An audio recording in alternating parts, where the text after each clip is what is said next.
Example that's a very, very, it's not a problem because I'm not checking anybody exactly. There's a v'kuach on the apps. If you're allowed to say that the Eibishter needs every Jew. If the Eibishter needs every Jew, if that's mutter or not, if there's such a hashkafa or not. Rabbis says it's kfir. It's rein kfir.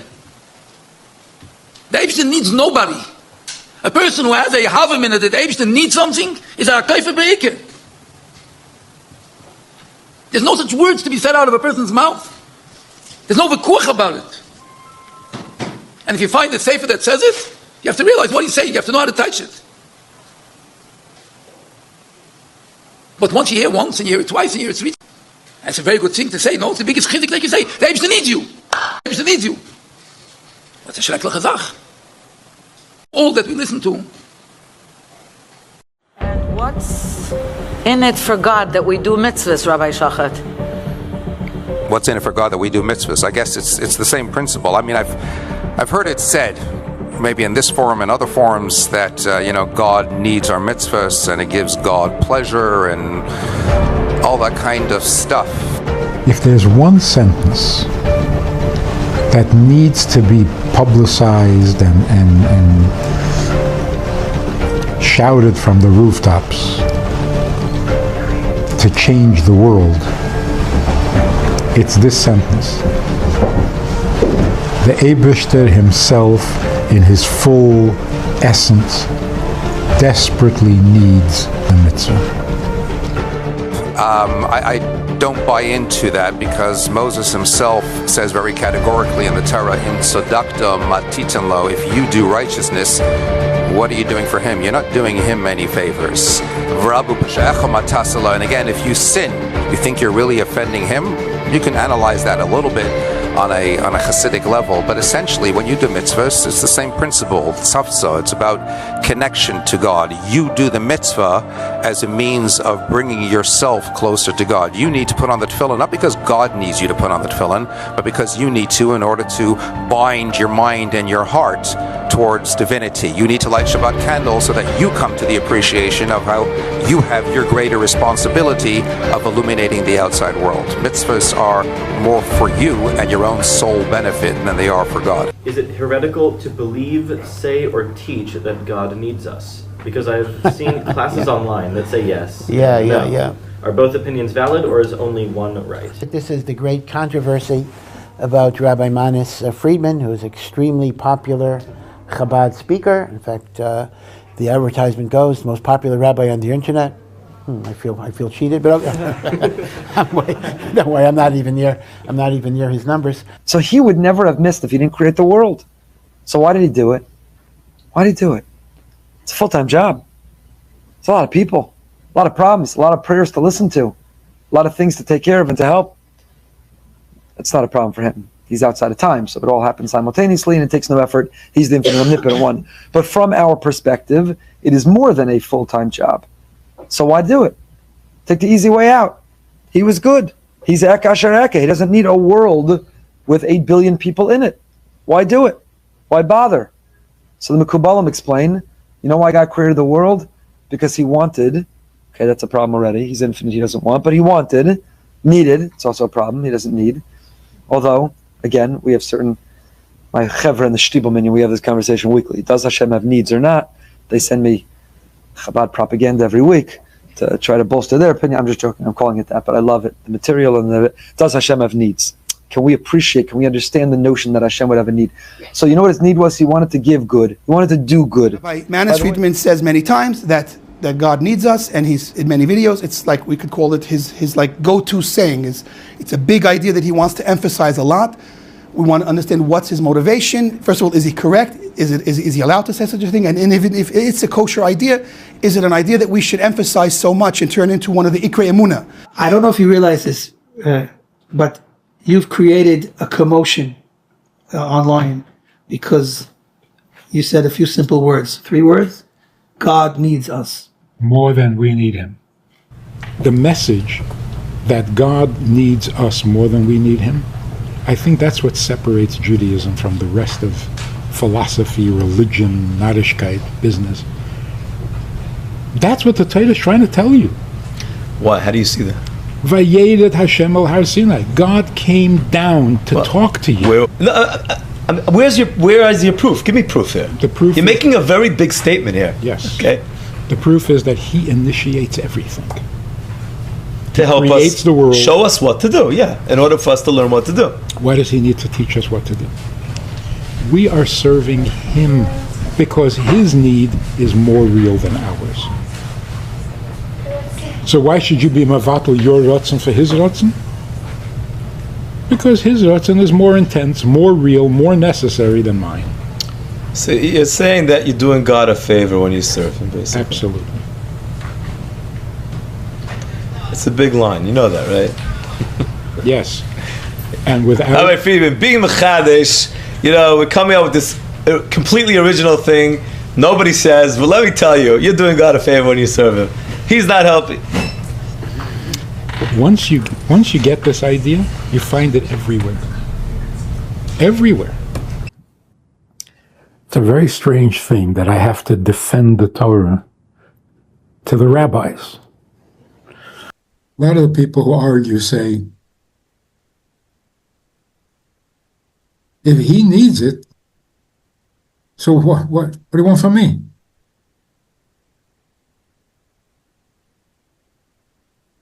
So what if He needs it?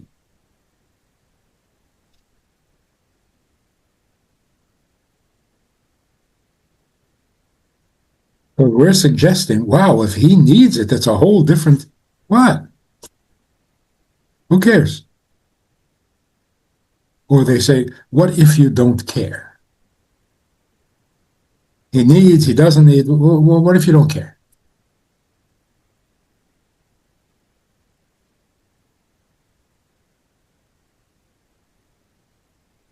If you don't care whether He needs or not, then you don't care whether there's a Torah or not. You don't care whether you're a Jew or not. I mean, what do you mean, why? Who cares? Who cares about anything?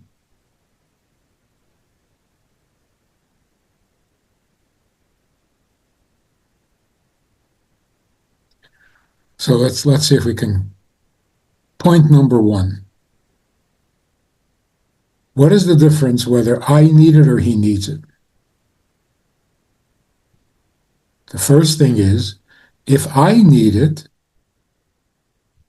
then it's my issue.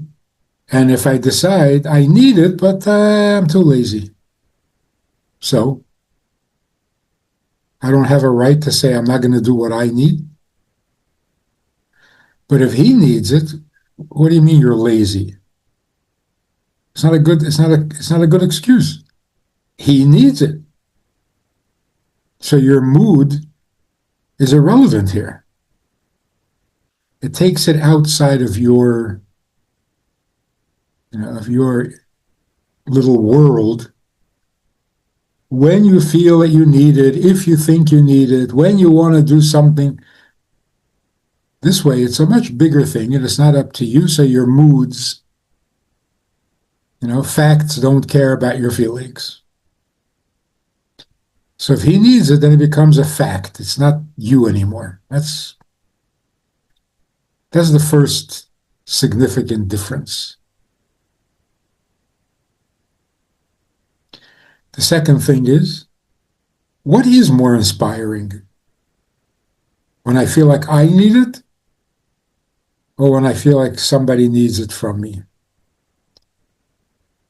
On the surface, bechitzenius, well, if it's mine, of course I'm going to do it more seriously and more consistently than if it's not mine. I'm not sure if that's true even.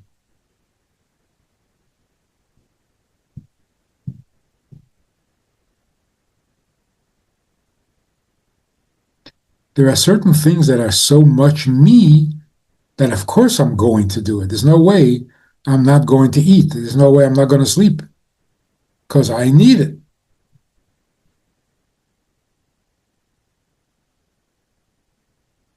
But putting on tefillin, for me, it's not that crucial to me. It's a little idealistic, and when I'm in a good mood, I really feel like doing it. So it's not true that if I need it, I'll be more consistent and more. I think the opposite. When you know that somebody needs something from you, that is more of a motivation than if you feel like you need it.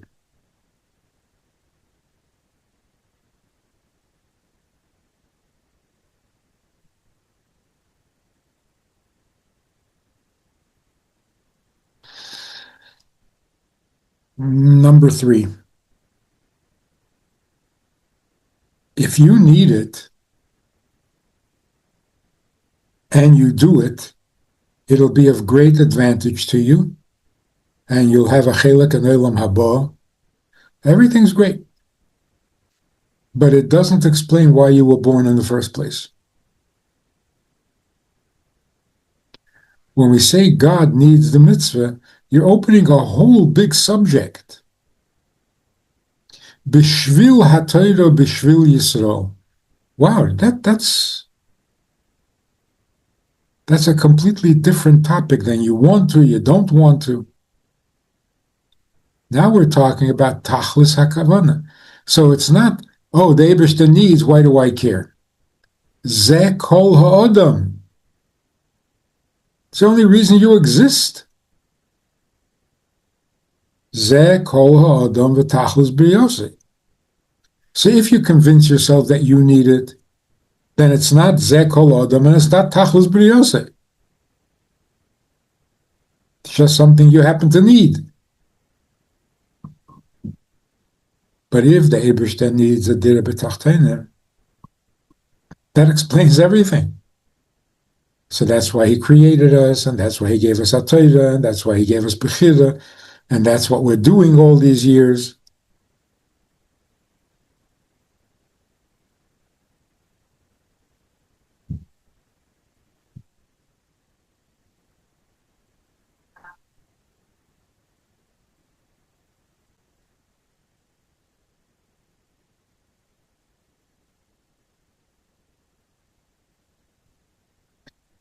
One of the questions that it answers,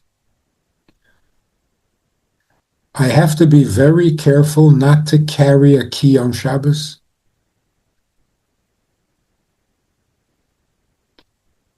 So I understand the lumdus. It's not how heavy the object is. You're not allowed to carry, and it's considered a melacha. But come on, a key? Or even 2 keys? Like, what are you freaking out over here? This is a melacha? In principle, transferring property is part of business and part of commercial behavior. Okay, but you're going a little too far with the 1 key.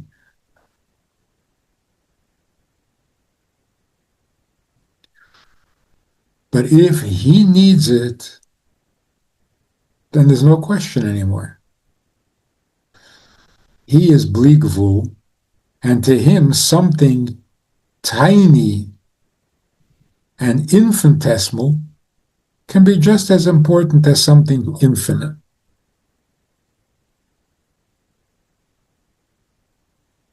So we can't dismiss any mitzvah as being too petty, too small, too unimportant. That's why we can do all the mitzvahs with the same enthusiasm.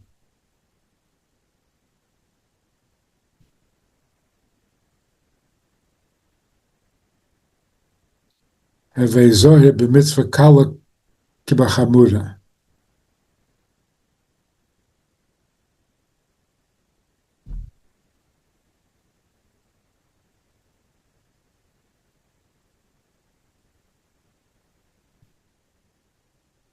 If it's something that he needs, what is this, number 5? If it's something that he needs, we have a whole new respect for Torah.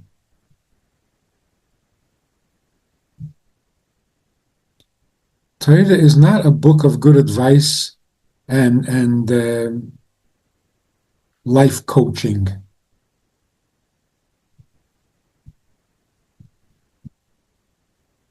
It's a completely different Torah. Anon nafshi ksovis Yehovis, most people never thought that Torah was that serious.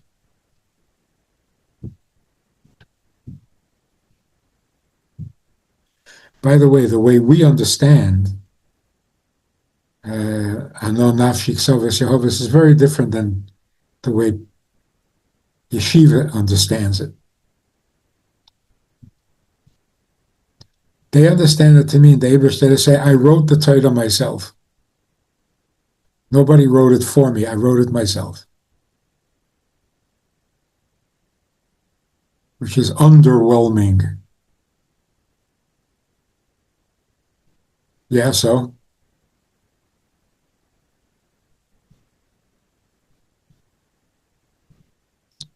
So it's perfectly written. Okay, all right, fine. God wrote it? Oh, it must be a perfect book. We have a completely different understanding of it.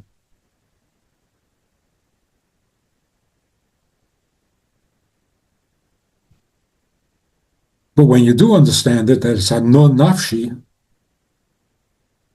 it's not just a different Eibishter, it's a different Torah. That's why the Torah can never change and will never change. It's a difference.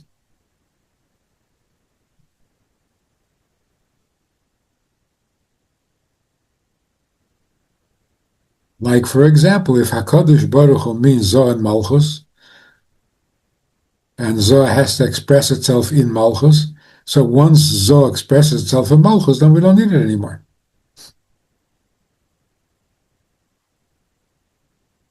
You bring the Shechina down to earth, Zoh in Malchus, and it's done. Now we don't need to do mitzvahs anymore.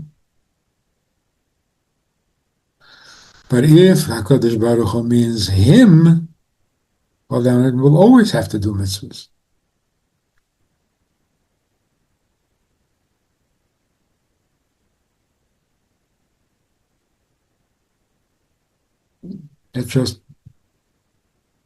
It's off the top of my head, but you have to look up more. What other significant changes does this bring?